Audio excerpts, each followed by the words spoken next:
Hey everyone, Andrea here with Great Expectations Realty, and it is Monday, so it's time to talk about what's up Ocala. Hi, I'm Andrea Praber. I've been a realtor for about 15 years here in Ocala, Florida.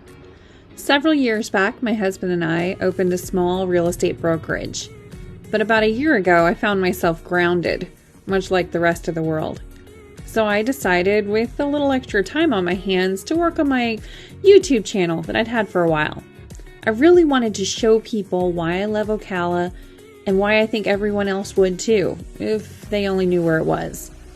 Well, apparently y'all really agreed with me, because since then, we have grown so much. We've added so many realtors to our team. They've started uploading videos about life in Ocala, Denellen, and real estate.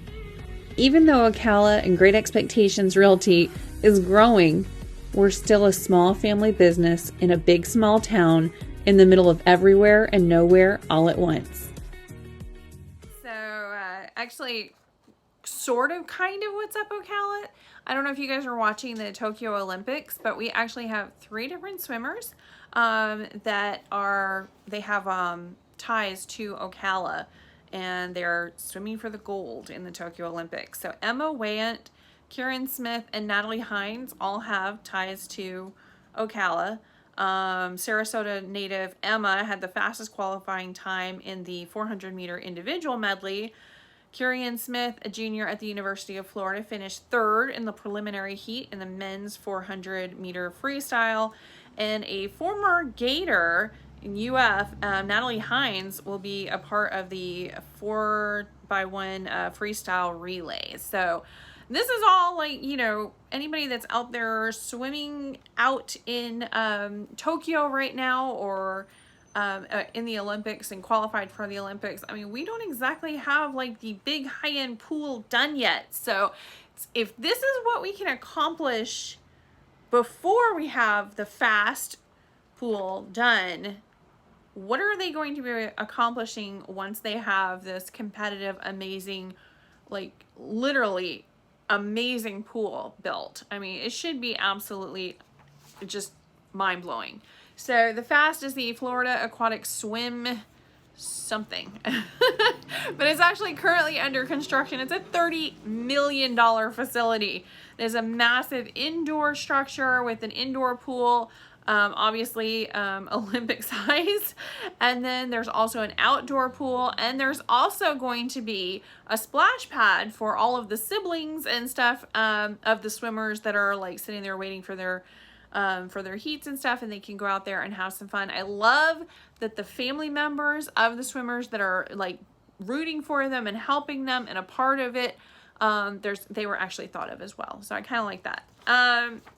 Anyway, but I am curious to see a few years down the road, maybe the next Olympic swim team will actually have a whole slew of Ocala swimmers, because they have a amazing pool that they get to practice on, that's indoor and outdoor, and just ready and available to them constantly. So I'm wondering if that's going to I don't know, maybe it'll help the next Michael Phelps develop his skills or something. I mean, who knows? So it'd be kind of cool. All right, so I had a bit of trivia I had some fun with. So, okay, all of you guys that are like seeing these for sale signs, and you're also seeing the open house signs, and sometimes it gets irritating because they don't get taken down right away, or maybe they've been up for a while or whatever, so you're kind of irritated with that. But there is a real estate sign that was put up because of a real estate marketing stunt back in 1923, and most of it, not all of it, but most of it is still there today. In fact, it is an iconic sign. So I'll give you a few seconds to think about what sign this was. This was a marketing stunt, a real estate marketing stunt done back in 1923, and it is still there today, most of it.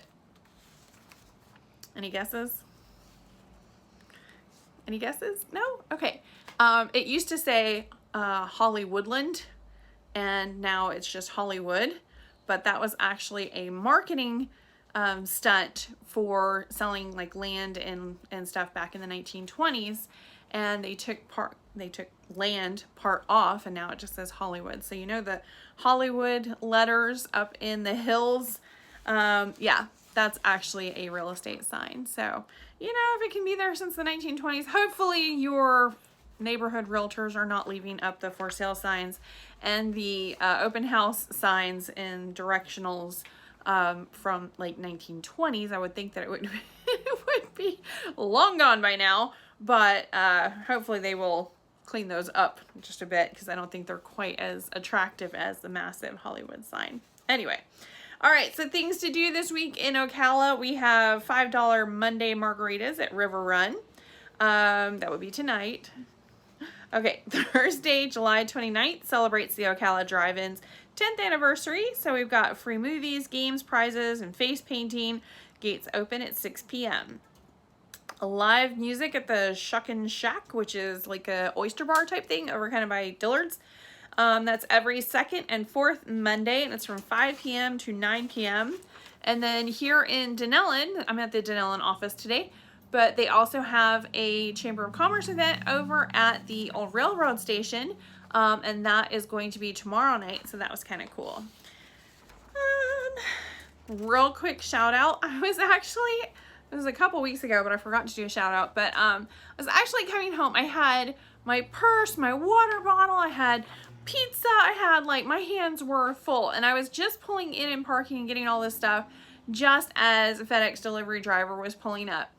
And so I'm kind of walking into my house at the same time he's walking up to my house, and he's like, "Oh my goodness, it's you." And I'm like, okay. Anyway, I just wanted to shout out to the FedEx driver who says he's been watching my videos. I truly appreciate it. I'm not going to say your name because I do not want to, you know, like tell everybody your business, but it was very cool that he actually was like saying that he watched my videos fairly regularly and was entertained by them. So that was kind of cool. I was actually more interested in getting all of the stuff into my house that I was loaded down with, because I personally believe that you should only make one trip from your car. So even if you are literally carrying a metric ton, one trip, that is it. That is all you get. So I was trying to do that as per usual. And yeah, that's of course, me with my 50 pounds of who knows, that's of course when somebody's like, "Oh yeah, I've been watching you on YouTube." I just got tickled by that. Let's see. I actually pulled some numbers for you guys, not just the regular numbers of like 36 new listings, 14 back on the market, 13 sold, and 40 pending within the last 24 hours in Marion County, according to Marion County MLS. But I also went ahead and checked what our average prices are for this month. Not for last month, not for last year, but for this actual month. So for 2-bedroom homes, these are homes, not condos, not that we have a lot of condos anyway. I know everybody's talking about the Surfside disaster and I mean the major catastrophe down there. But you know, two things to keep in mind for our condos up here is, one, we don't really have condos up here in Marion County. We spread out, not up. But also, I mean, we maybe have like 2-story ones, and they're few and far between. We really just don't have that many condos here. But we also don't have like Oceanside, because we don't have ocean. We are landlocked here in Marion County. So, you know, that condo was like 12 stories high, and it was right on the beach, and it was like over 40 years old. So there was a whole big, huge difference between that and other condos that you see built throughout the world. So a lot of people are kind of steering away from condos, which again suits me just fine because we don't really have any here anyway.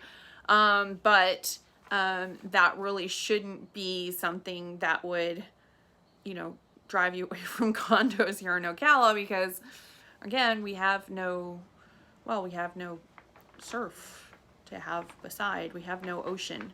So it's like miles away. So yeah, you can get there, but it's going to take you an hour and a half, not a minute and a half. Very different. All right, so let me go. Sorry, I digress. Let's go back into the numbers again for this month. July, so far. 2-bedroom homes, houses, single-family residences, are selling on average for $175,000.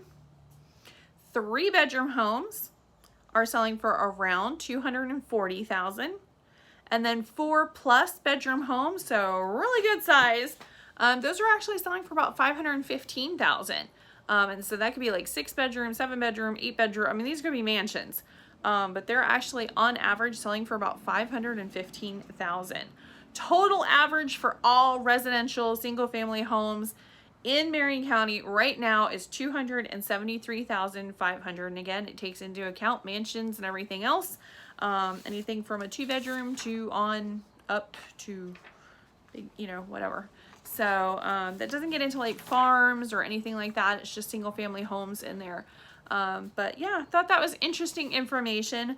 I will say that does count a lot of the new construction, but a lot it doesn't count.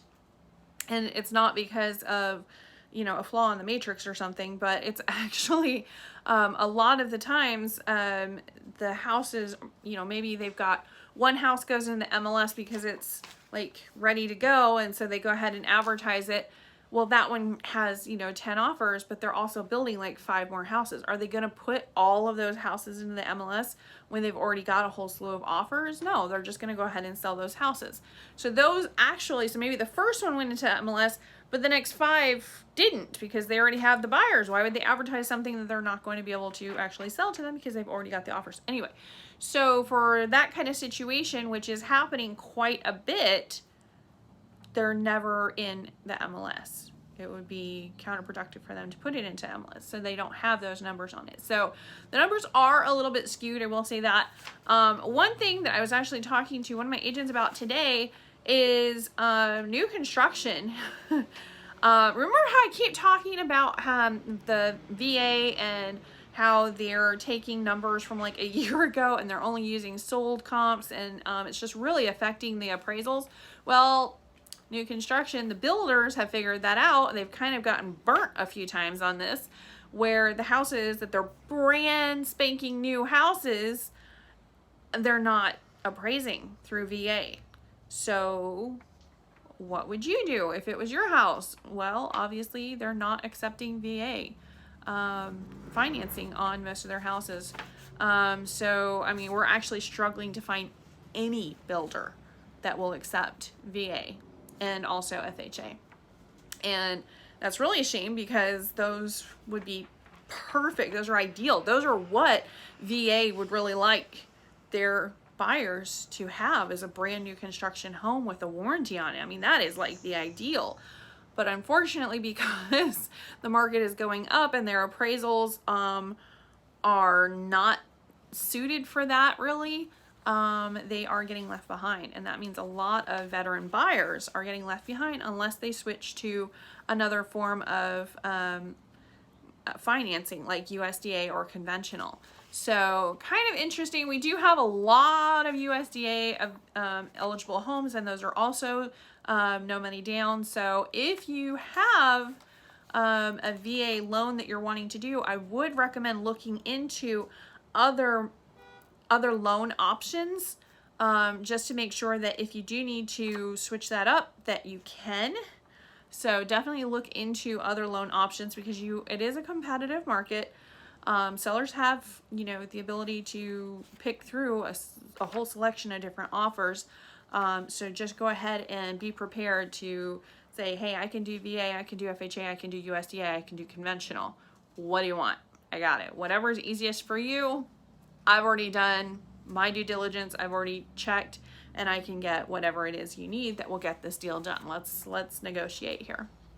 Anyway, once you actually have the offer and it is accepted, a few tips for home buyers. Okay, I haven't seen this recently because we have this little come to Jesus with our buyers, and we're like, look, once we're under contract, your assets are frozen. We're literally saying, like, take your credit cards and freeze them in the freezer. Okay, like, do not touch them for any reason. Nothing. No credit whatsoever. Yeah, I know that's a little severe, but we really want to bring home the point that you cannot go, like 90 days same as cash is not the same as cash, okay? Do not go out and buy a whole bunch of brand new furniture for your brand new home, or else you're gonna end up with a whole bunch of furniture and no home. Like, don't do it. If you pull up and you're like, for the closing, you're like, hey, check out my brand new car. You'd be like, yeah, you better be wanting to live in it. No, do not do any kind of forms of financing because while they're checking, it's not like you just go ahead and apply for the mortgage and then that's it. It's 30 days or 45 days where you're really scrutinize every single thing. And your debt to income ratios are definitely a large percentage of that. So if you're wanting to buy a new car or something, wait until after you are done with the closing. That means like after you get handed the keys and you're signed, sealed, delivered, then go car shopping if that's what you want. It's not like you have to stay in the same job for the rest of your life or you have to drive the same car for the rest of your life. It's just for that 30 to 45 day period. No, don't do it. No changes of income, no changes of employment, no changes to your credit, to your debt to income ratio, no changes on your credit card, no changes to any of that. Nobody gets to check your credit at all whatsoever. Like, do not see your social security number to anybody for any reason. No, until you are done with that. Now, that does beg the question. People will ask, well, am I locked into this loan because I've got the pre-qual with them? No, you can actually go and shop around still. It's the same. Yes, it will affect your credit minutely, but it's not going to nix you from having a mortgage. Go ahead and shop around to your heart's content. Make sure that that is the mortgage for you and the broker for you or lender for you. But don't go and find other forms of financing. So like, car shopping while you're house shopping, while you're also getting a new credit card. No, they're going to want nothing to do with you. So we don't want to do that. So again, once you are ready to purchase a home and you are all set and you've got that offer in and you are actually under contract, freeze your own assets. Just consider them frozen solid until you actually have the keys to your home, and then you can relax a little and go back to life as normal. But yeah, during that time period where you are under a microscope as far as your credit is concerned and your income is concerned and everything and then some and all the paperwork and everything, don't mix things up. They don't like that. Okay. So I just figured I would go over some real quick tips with you guys on not just getting your home, but also making it so you can get to the finish line, which is closing on your home and getting your keys and actually being able to move in. And I'm definitely saying once you are all set and you have your house, and if you want to go out and buy some furniture and stuff, I would recommend you pay cash for it. But if you cannot pay cash for it, you can go ahead and do it just after you have those keys, after you are closed on the house, not before. Okay. For any questions, comments, concerns, or otherwise, go ahead and leave us comments below. Please don't forget to subscribe. And we are doing a new video intro, so it kind of tells a little bit of our story, but feel free to let me know what you think of that. Then I guess just let me know if you need anything. I am here for you.